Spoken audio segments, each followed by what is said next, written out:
So, big welcome, Uncle Barry. Appreciate you coming all this way to share some thoughts on curious psalms. Make a start. I'll just open with prayer. So tonight we're going to take a look at Psalm 102, which Cooper's going to read for us. Psalm 102. Thank you, Cooper. Thanks, Cooper, and we'll hand it straight over to Barry. Thanks. Thank you, Phil, and thank you, Phil and Mem, for hosting tonight. So there's bad news and good news tonight. So the bad news, I'm sorry, I'm back. The good news is this will be the last time you have to put up with me. So there is light at the end of the tunnel. So yeah, thank you. So we're just picking a couple of psalms at random. We've given the title of Curious Psalms. So last week it was Psalm 87, which I think perhaps you did find rather curious when you read it. And it's interesting, I meant to mention last week in Psalm 87, if you remember when Jesus was talking to Nicodemus, the Jewish, basically Jewish leader, was very knowledgeable. And do you remember what his key message was to Nicodemus? What did Nicodemus need to do? Had to be born again. You sort of think, I wonder where Jesus got that idea from. Well, as we saw last week, that was very much the theme of Psalm 87. It's saying, look, it doesn't matter if you're a natural Jew or, it doesn't matter what nationality you are. It's really important about being born again, not physically born again, but spiritually born again. So Psalm 102 is another one of these curious psalms. Now, as it was read tonight, you might think, well, what's so curious about this psalm? It's got, the sort of stuff that you often find in psalms. It's got someone who's calling out to God to help and saying, look, I'm in real trouble, I need your help. And you sort of think, well, what's curious about this psalm? Well, I guess when you have a look at verse 25 and 26, that's when it does get a little curious, where the person writing this psalm says, of old you've laid the foundation of the earth, the heavens are the work of your hands, they'll perish, but you endure. Yea, all of them will wax old like a garment, as a vesture shall they change them, and they shall be changed. You think, goodness me, what is this person talking about? What's going on? And so that's why I think we'll find this rather curious psalm. So just bear in mind, a psalm is a song. So a song, if you think of songs use poetry. So what do we know about poetry? What's generally, and you find that in songs, what's poetry? They rhyme. They rhyme, excellent. Now you might notice as you read this, it doesn't rhyme. You think, this is a bit of a rip-off. This isn't a poem, but in Hebrew, it does rhyme. So that's one thing. What else about poems?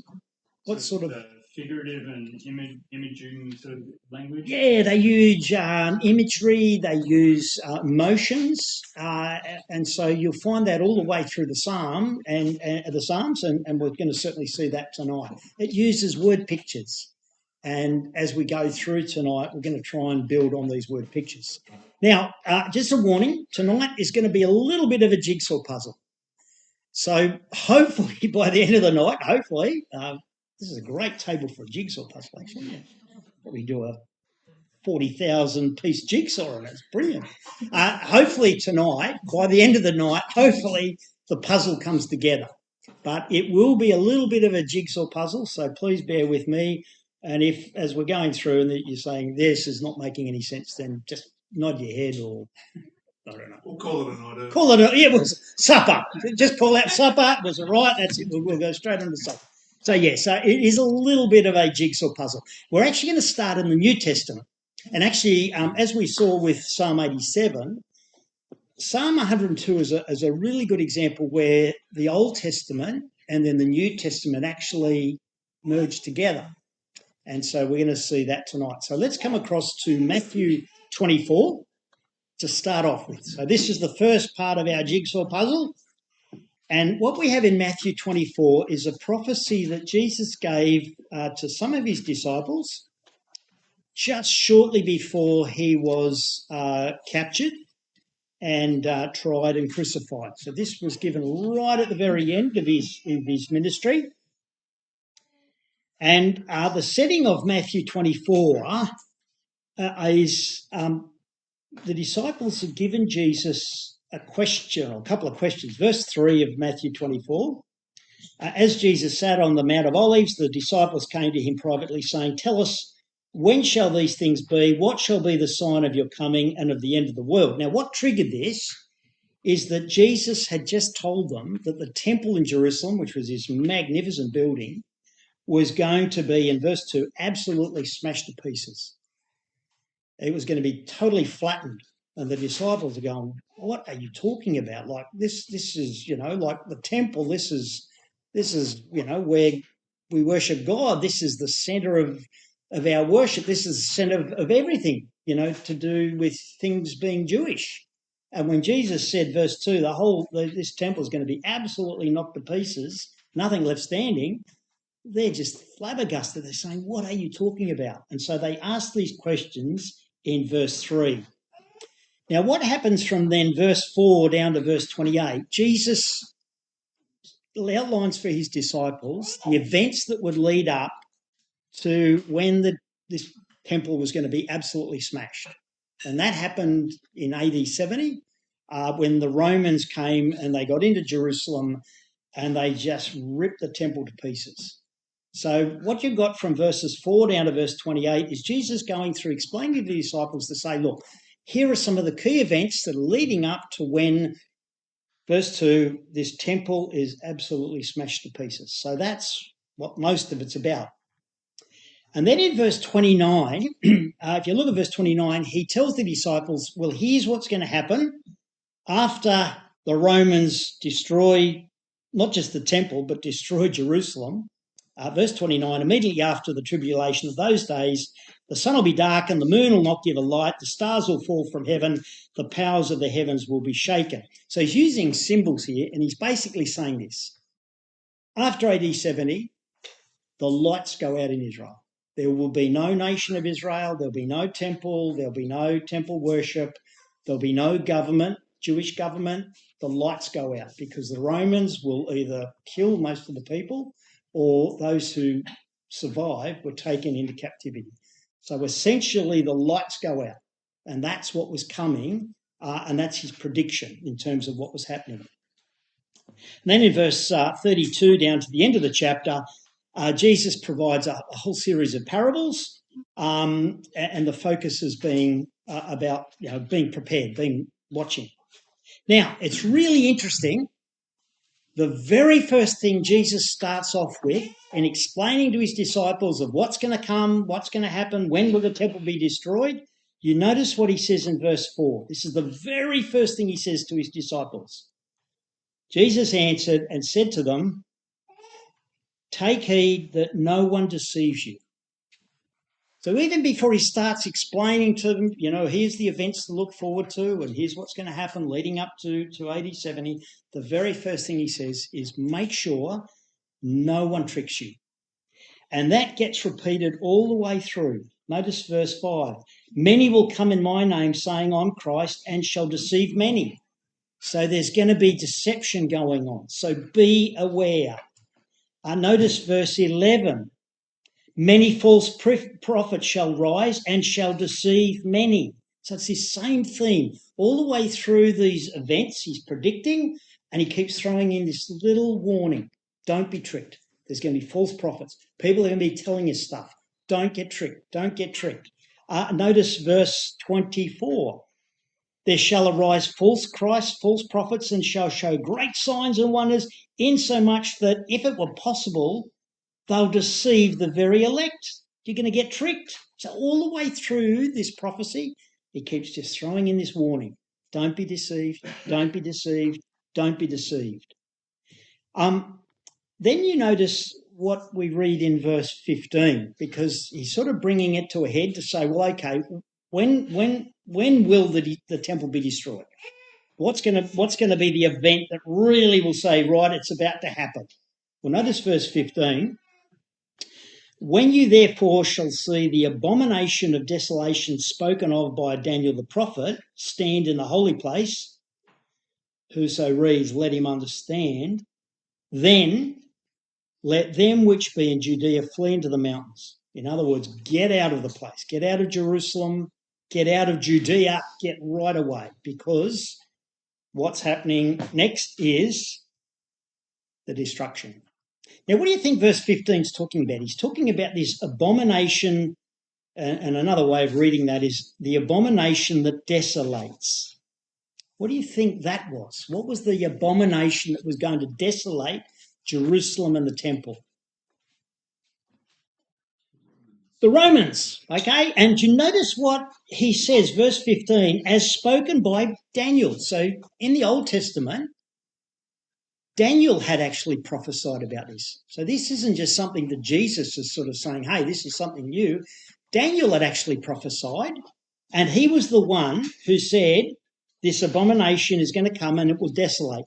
And you notice the warning Jesus gives in verse 15, whoso reads, let him understand. In other words, be very careful to make sure you understand what Daniel earlier had prophesied about what I'm now talking about. You see, notice what verse 15 says. If the abomination that desolates is the Romans, so the Romans are going to stand in the holy place.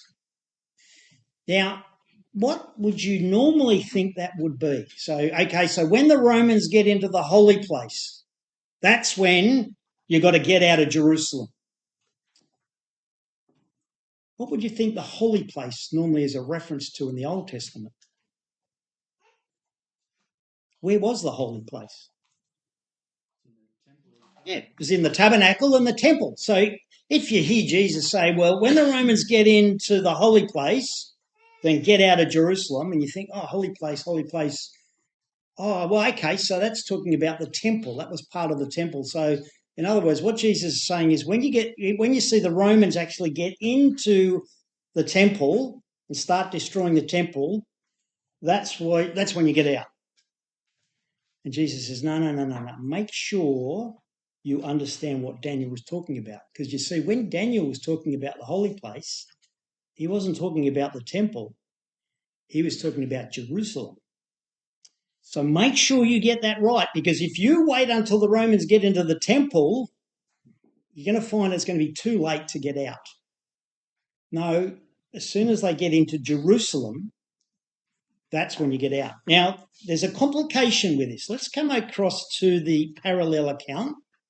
So, Jesus saying when the Romans get into Jerusalem, that's when you got to get out. But there's going to be a complication. Let's come across to Luke 21. So Luke 21, this is the parallel account of what Matthew 24 was about. And Luke gives a little bit more detail.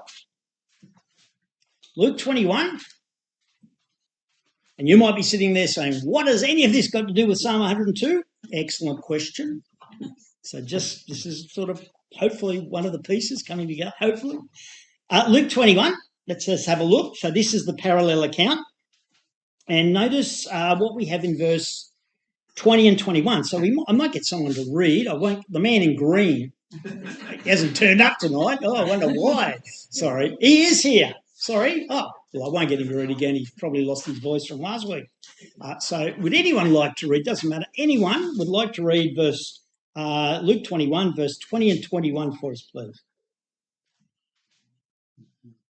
Lockie. Sorry. All right, verse 20 and 21. And when you shall see Jerusalem compassed with armies, then know that the desolation thereof is nigh. Then let them which are in Judea flee to the mountains, and let them which are in the midst of it depart out, and let not them that are in the countries enter thereinto. Okay, so thank you, Lockie. That was excellent. Very good reading. Well, I know someone's name tonight. I'll just write that down so I can. Lockie, would you mind reading? Lockie. Now, can anyone see a problem with this? So notice what Jesus says. So back in Matthew, it was when the Romans get into Jerusalem, that's when you got to get out. And so Luke's giving a little bit more detail about exactly what Jesus was predicting. So verse 20, when you see Jerusalem compassed with Roman armies, you know desolation is coming. So the Romans are surrounding Jerusalem. Verse 21, then get out of the city. Can anyone see a problem with that? Exactly. How are you possibly going to get out of Jerusalem if it's surrounded by Roman armies? And yet Jesus was saying, that's the time to get ready to get out.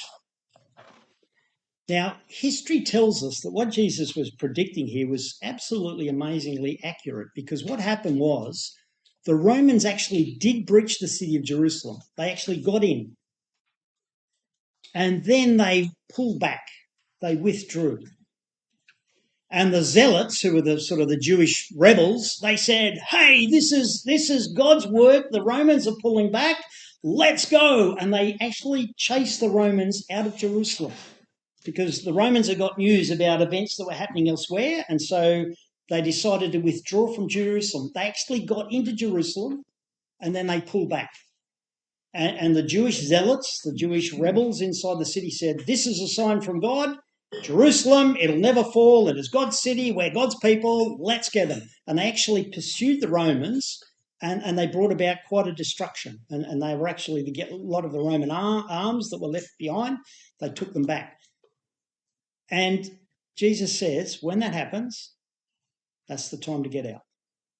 You see, if you went too early, when the Romans were surrounding Jerusalem, if you decided, oh, I'll get out now. Okay, they haven't got into the city, but I'll get out now before they actually get into the city, you would have been caught by the Romans. And what the Romans then often did is, to deter people from trying to get out of Jerusalem, they'd crucify them around the city. In other words, to break the morale of the people looking out, and they'd see these crosses all around the city with the people who they'd captured trying to escape from the city. They'd put them up on a cross and kill them to try and break the morale of the city. So if you went too early, chances are you wouldn't make it. Jesus says, when the Romans get in, that's when you get out. And don't delay. Don't think, oh, now you imagine the pressure. Hey, all of the people around you saying, Jerusalem, this is God's city. This is, look, we're God's people. Jerusalem will never fall. The Romans are pulling out. Come and join us. We're victorious. And you think, well, my family here is here, and my business is here, and everything's here, and it seems like the zealots are winning. And yet Jesus said, when this happens, that's the time to get out of the city and flee away. And what am I going to do? And it would have been quite challenging. And that's why Jesus kept saying all the way through the prophecy, don't be tricked. Don't be deceived. Don't get fooled. Whatever you do, trust what I'm saying. Trust what Daniel said. And please believe me, because you'll only have a small window of opportunity to get out of the city. Because then what happened, and history tells us what happened, the Romans came back and they didn't stop. And that's when they got into Jerusalem, and the destruction was terrible. Okay, so just bear all of this in mind, because we're going to come back to this to see, well, what's the relevance of any of this with Psalm 102? Okay, let's come to Psalm 102. Psalm 102 is what's known as a confession psalm. There's 7 of these psalms where someone is confessing how they're feeling and what they want God to do. And you might have noticed when you go through this psalm, it's full of contrasts. The days of the person writing this psalm is limited, yet it's eternal. God's angry, and yet God shows mercy. The person says to God, please hear my prayer. And yet the psalm says, well, God does hear prayer. Zion, and we remember last week, so what was Zion? What was it a symbol of? What did it represent?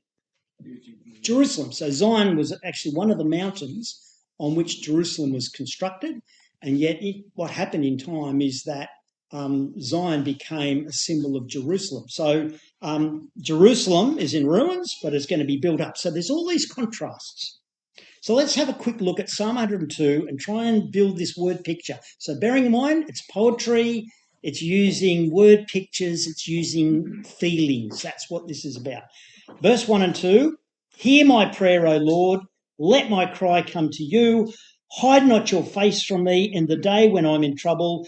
Incline your ear unto me in the day when I call. Please answer me speedily. So clearly you've got someone who's doing it pretty tough. And by way of imagery, you notice what this person asks God to do, verse 2? He says, I want you to incline your ear to me. Okay, so just picture what this person is asking God to do. So imagine God in heaven. This person is making this plea to God, and he's saying, God, please incline your ear to me, which literally means what he's saying to God is, I want you to get your ear and pull it down towards where I am to listen to me.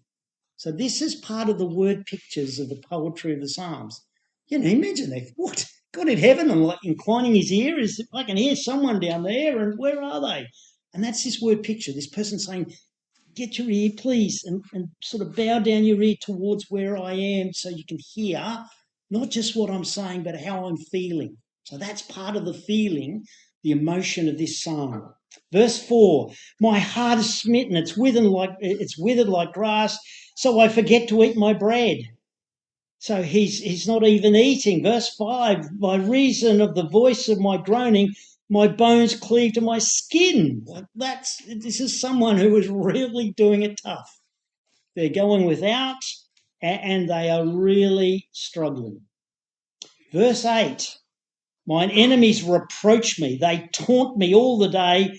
They that are mad or rail against me, who abuse me, well, they use me as a curse, as a if you like, my name's is rubbish, you know, they curse me.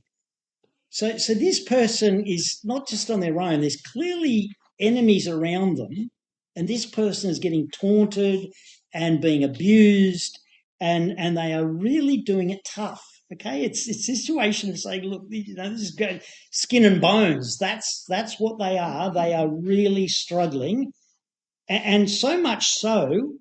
Notice verse 9. I've eaten ashes like bread, and mingled my drink with weeping. So the custom of the old days is if you were in mourning and you were really doing it tough, you would put ashes on your head. So this person is covering themselves in ashes, and then when it comes to eating their food, all the ash falls into their food.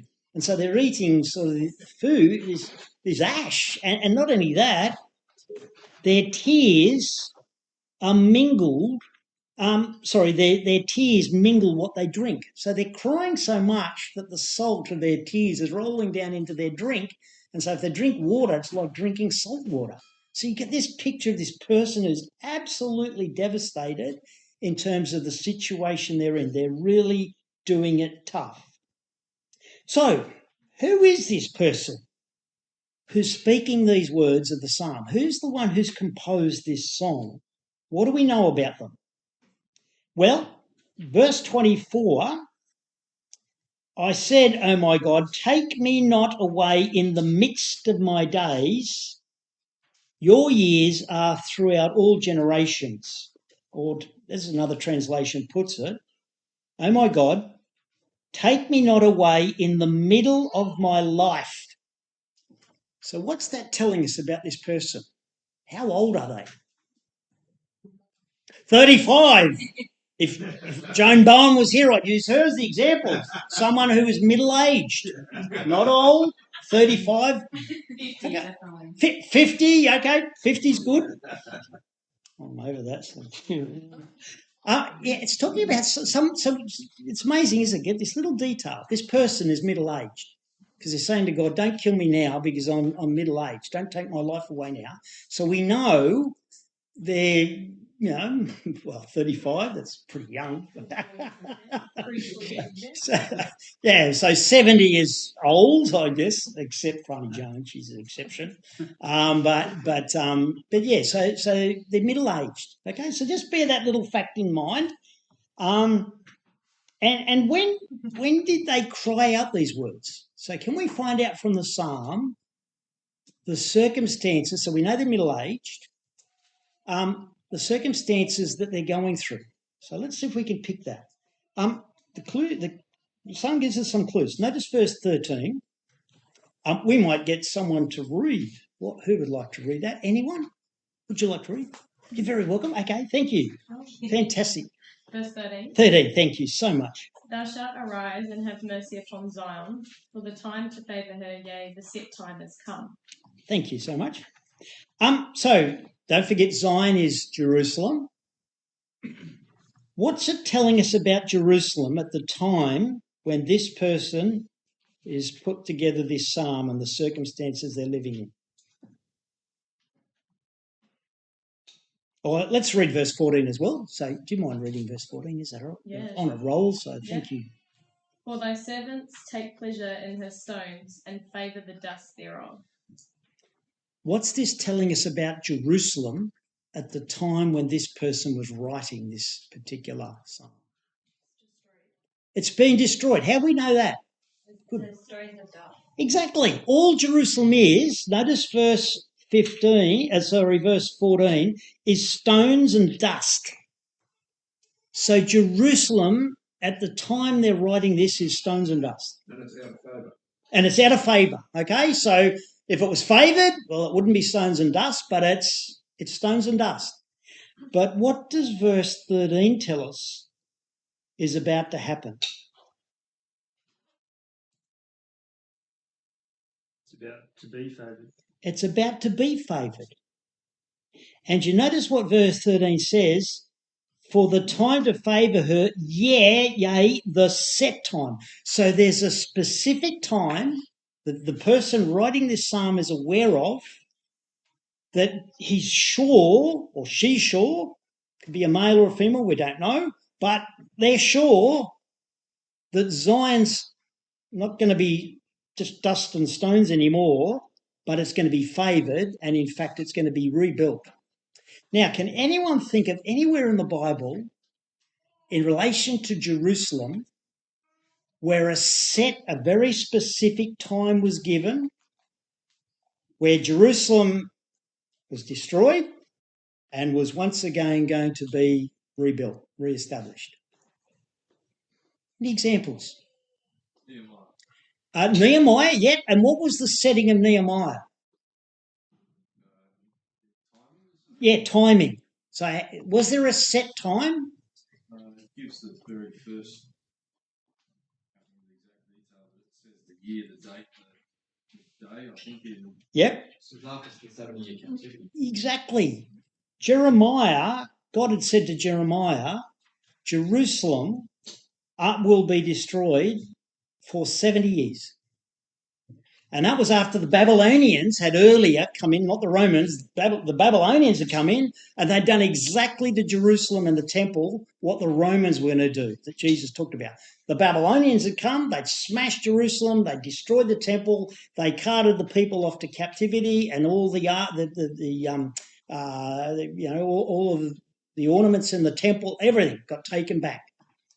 And God had said to Jeremiah, it'll be 70 years, and once again Zion will be favoured. Now, that would suggest that the person writing this psalm is actually a captive in Babylon. They know that the 70 years is almost up, because that's the set time when once again the stones are not going to be stones anymore and dust. Jerusalem is going to be once again favoured, and they know that's what God had predicted. But they're middle-aged, which is telling us what? So think about it. So 70 years after Jerusalem was destroyed, God says, I'm going to re-establish Jerusalem.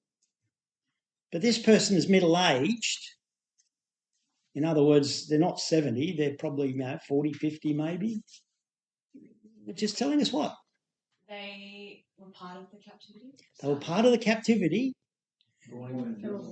They were born in captivity. In other words, they didn't see Jerusalem fall. They weren't alive when Jerusalem fell. That was 70 years earlier. And yet they know for sure that Jerusalem fell, because here they are, they're in captivity, and we're going to look at some other little hints of this chapter that suggest that's when this was written. They're in captivity. They know for sure that Jerusalem did fall, because, hey, that's why I'm stuck here in Babylon being taunted and abused and just longing for the 70 years to be fulfilled.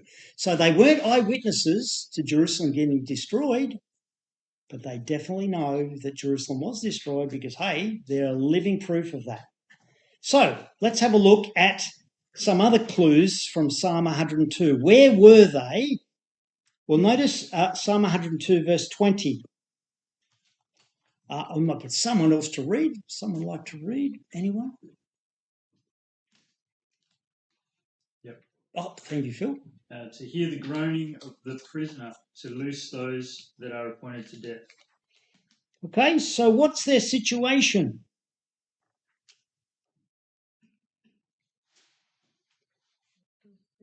They're prisoners. The word prisoner means someone who is bound. They're they're captives.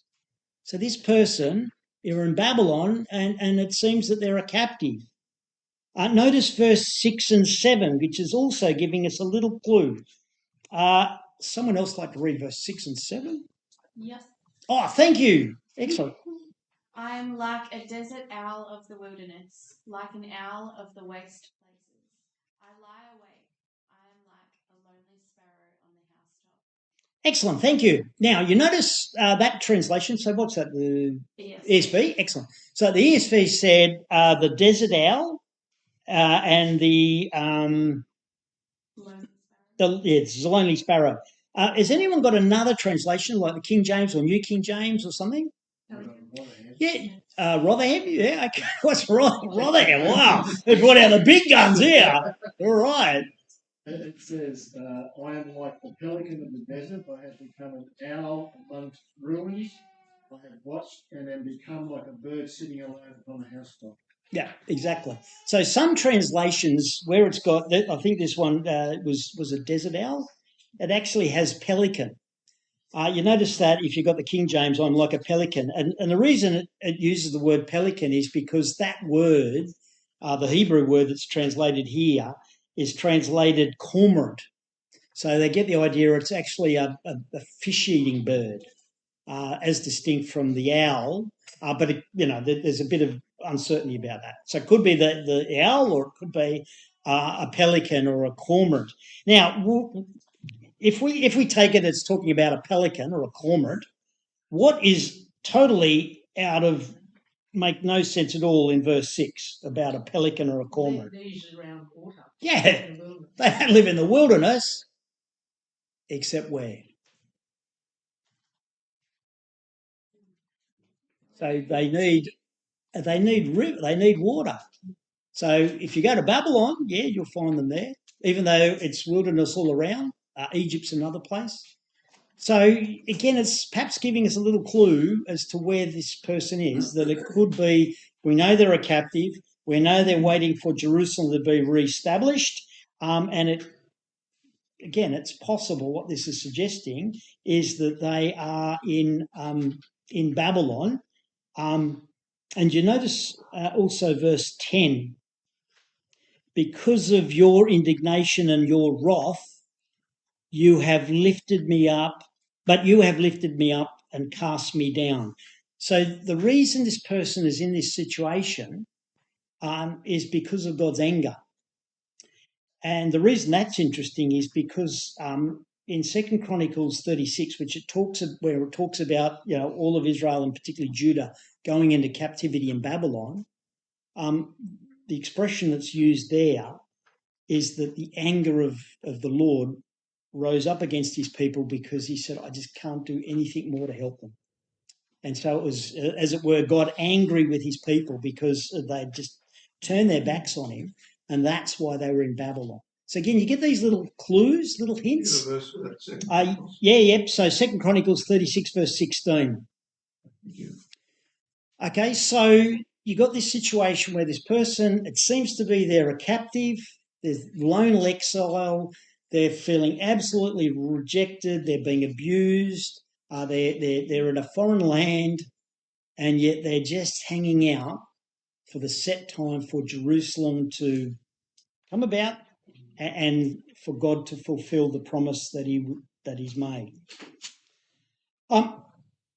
When Jesus predicted what would happen in AD 70, it was history repeating itself, because the same thing had happened with the Babylonians.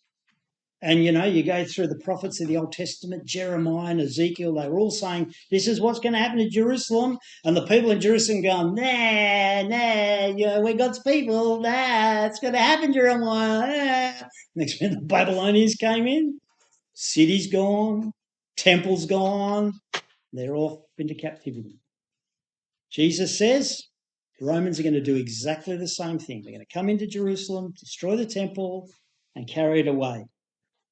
Then in verse 25 to 27, so these are the unusual verses. So I might get someone to read that for us, if that's okay, verses 25 to 27. Yeah. Of old hast thou laid the foundation of the earth, the heavens are the work of thy hands. They shall perish, but thou shalt endure. Yea, all of them shall wax old like a garment. As a vesture shalt thou change them. They shall be changed. But thou art the same. Thy years shall never end. Thy children, the children of thy servants shall continue. Their seed shall be established before them. Thank you. So these are these unusual verses, and we think, what's he talking about? So how do we know that the person writing this psalm is using symbols? Because you notice what they say in verse 25. You've laid the foundation of the earth, the heavens are the work of your hand. They shall perish.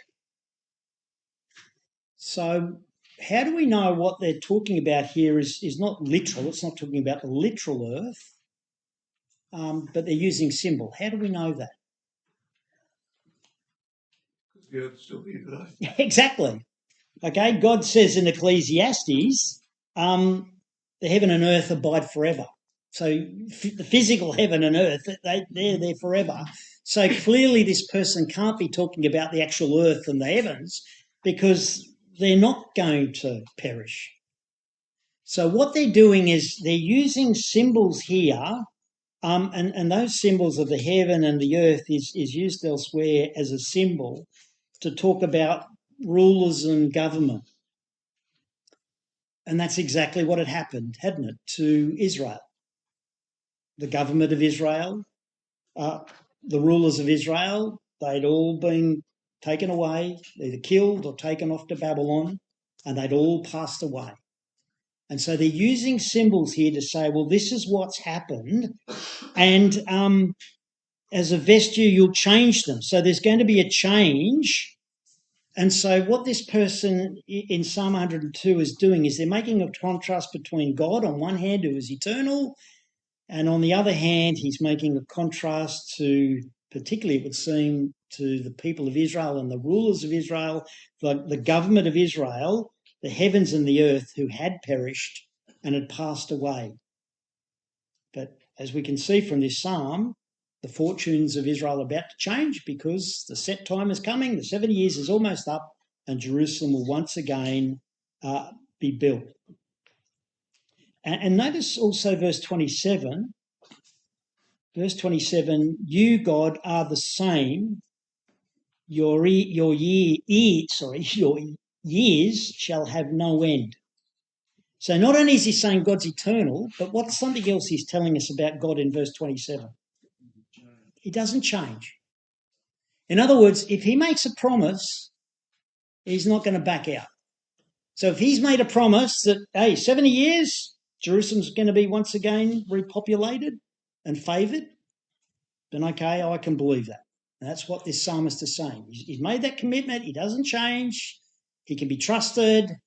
And so therefore we can believe what he said. Now, the interesting thing is, about 150 years earlier, someone had prophesied exactly what this particular exile is going through as a captive in Babylon. And the amazing thing is they use the same language that's in Psalm 102. Let's just come over to Isaiah 51. So Isaiah was prophesying during the reign of Isaiah, Jotham, Ahaz and Hezekiah. So that's about, we don't know exactly when he spoke these words in Isaiah 51, But, you're talking at least over 100 years earlier to the events of when the people of Jerusalem went into captivity. So let's have a look at Isaiah 51 and notice verse 6. I'll get someone else to read. Anyone up the back would like to read?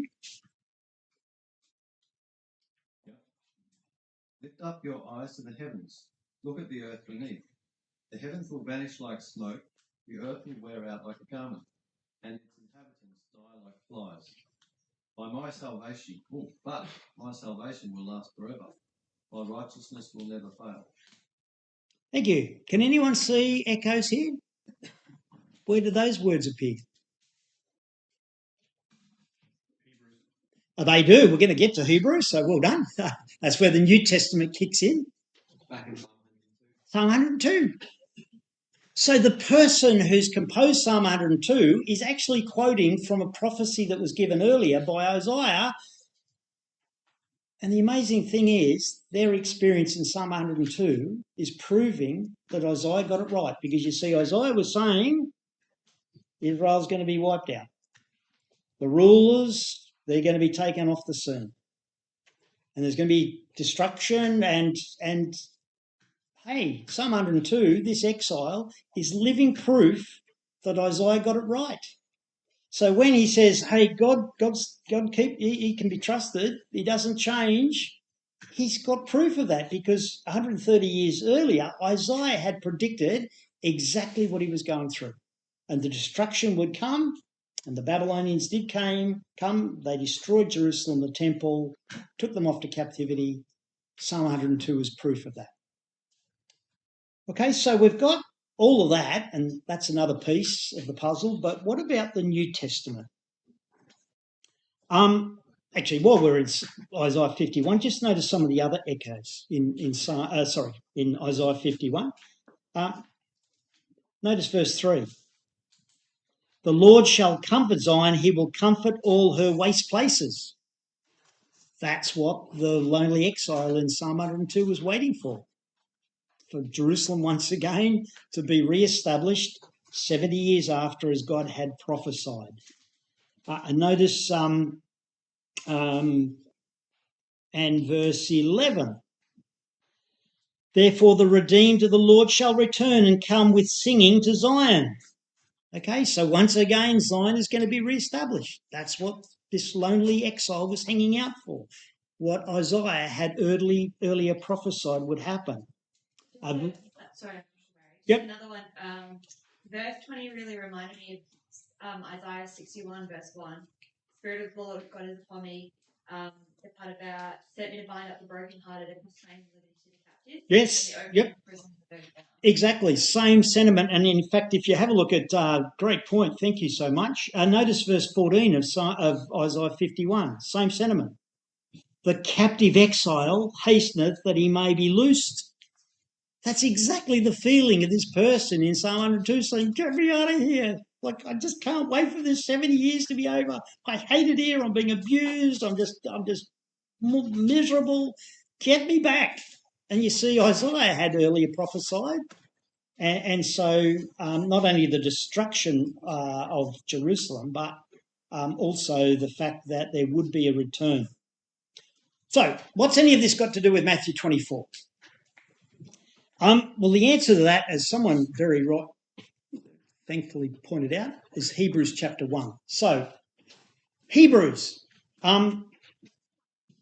Hebrews was a letter that was written to, particularly to Jewish brothers and sisters and young people.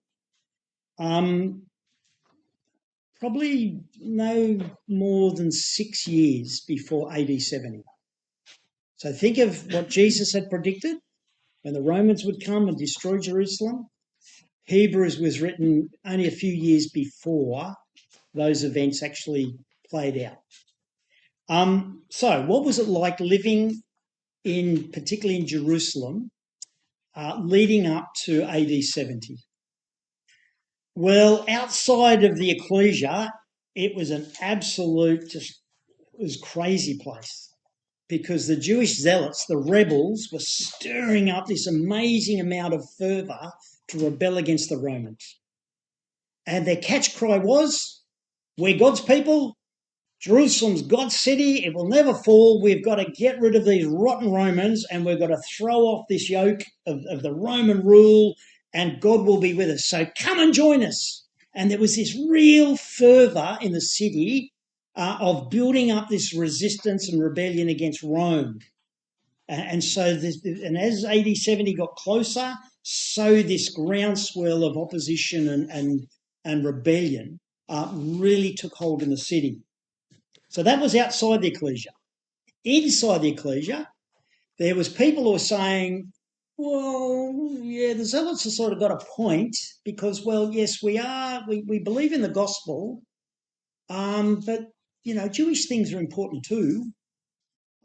So, going to the temple's important and Jewish practices in the Old Testament, we should be sort of building them into what we do. And so what was happening for the brothers and sisters and young people in the meeting, there was enormous pressure building. There was pressure outside the Ecclesia and there was pressure building inside the Ecclesia, and it really was going to get tough. And as AD 70 got closer, so this pressure just built. Now, when the Romans did come, as Jesus had predicted, and they surrounded the city, and they actually breached the walls of Jerusalem, they got into the city, and as we said, what history tells us is, then they withdrew, and the zealots said, yeah, see, this is a sign from God. Jerusalem's the city of God. We will never fall. Jerusalem, that the Jews are God's people. Let's get them. And they chase the Romans out. What are you going to do?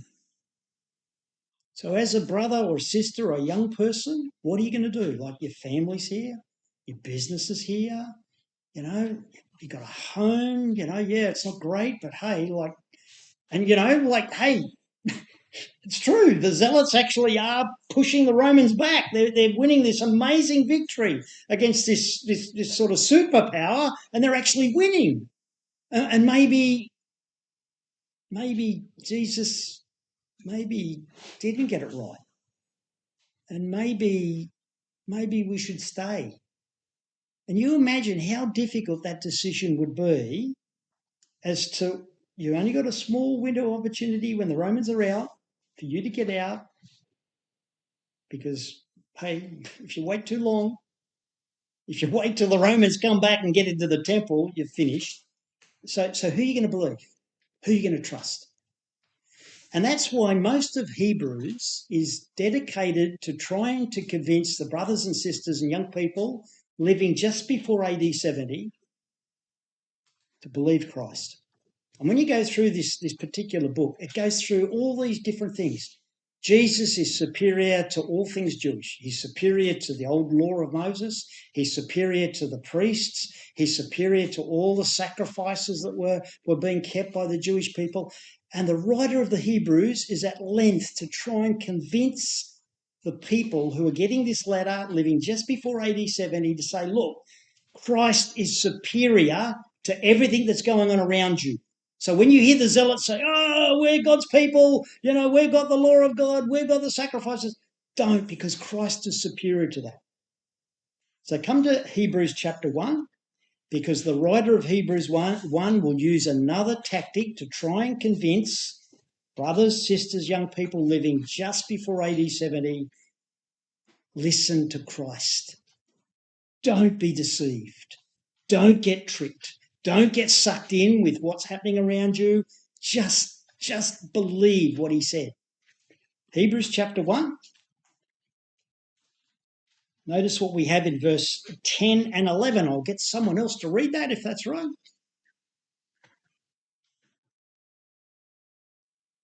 Yep.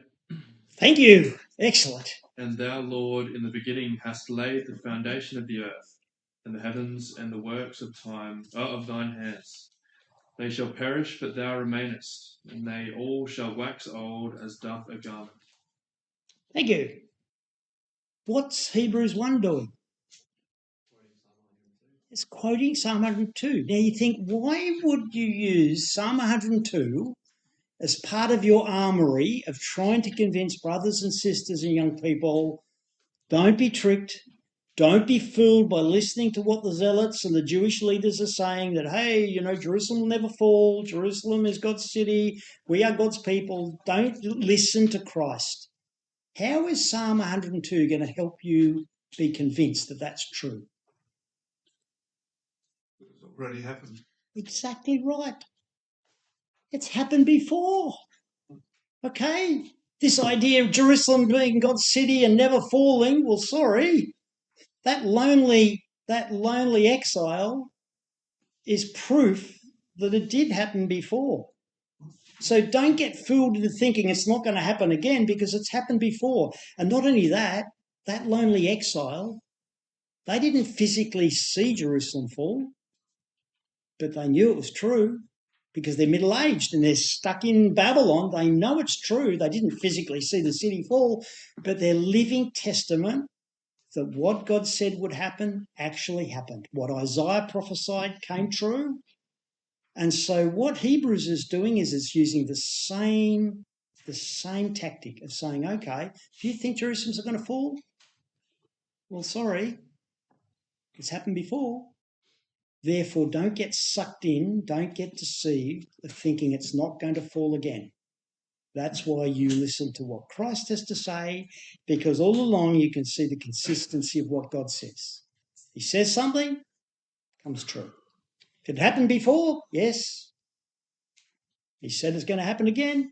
Will it happen again? Yes. Therefore, you can believe. That's why when that opportunity comes, get out of the city. So you can see then how this psalm is actually used as part of what Hebrews is about, of trying to convince those living just before AD 70 to make sure you don't get tricked, listen to what Jesus says, and to get out of the city when the time came. Okay, what's the lesson of all of that for us? Well, let's come back to Matthew 24. This is a take-home lesson, perhaps a message that we can take. So let's go back to Matthew 24. So, yes, everything Jesus said came true. Okay, and Psalm 102, well, everything that person was experiencing was evidence that Jerusalem had fallen in the past, and so therefore it would fall again, as Jesus had predicted. But notice what Jesus goes on to say in verse 30 and 31. I might get someone else to read that, if that's all right. Anyone like to read that? Oh, excellent. Thank you. Then will appear in heaven the sign of the Son of Man, and then all the tribes of the earth will mourn, and they will see the Son of Man coming on the clouds of heaven with power and great glory. And he will send out his angels with a loud trumpet call, and they will gather his elect from the four winds, from one end of heaven to the other. Okay, so when we were Matthew 24 before, we finished off in verse 29, which after AD 70, lights go out in Jerusalem. Lights go out in Israel, no nation of Israel, no government, no temple, it's all gone. But then Jesus goes on to talk about something else. So what in essence is verse 30 and 31 about?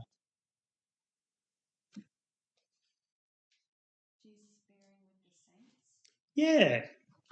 So it's talking, I guess, about the coming of Jesus. This is the physical coming of Jesus. It's interesting. You notice, as I said in verse 29, the lights go out in Jerusalem, in Israel. Verse 30, then shall appear. And the word appear, there's the same word in verse 27, shines. In other words, the lights are back on in Israel, which is interesting today because you'd say, well, hey, the lights are back on in Israel. It's no longer in total darkness. There is actually a government once again in Israel, and the lights are on again. So verse 30, there's the sign of the Son of Man, and he shall come. So it's saying Jesus will come. Now, that's the challenge for us, isn't it? Like, we've been talking about this for many years, Jesus returning, Jesus coming. And the world out there says, that's just nonsense. Okay, a little bit like those zealots living at AD 70. Don't listen to Jesus, that's just rubbish. Come and follow us, We know what's right. You come and follow us because what you're saying is just total nonsense. And that's the pressure that can come on us of saying this is just nonsense. You're talking about a pipe dream. Jesus coming back? You've got to be joking. No, why would you ever trust that? Why would you trust that? Why would you believe that? Would you say, well, let's think about it from the point of view of Psalm 102. Like everything that's been said about the past in terms of what would happen has actually happened. The Babylonians came, they destroyed Jerusalem exactly as prophesied. Jerusalem was once again re-established 70 years later. Yeah, we got that right. And then AD 70, well, did Jesus get it all right so far? Yeah, that's exactly right. Well, then why stop believing there? Why not keep believing in terms of what he also says is going to happen, and that is he will come back. So what it's saying is it's giving us evidence, it's giving us proof, it's giving assurance to say, hey, he can be trusted. This isn't just a pipe dream. It isn't just a fairy tale.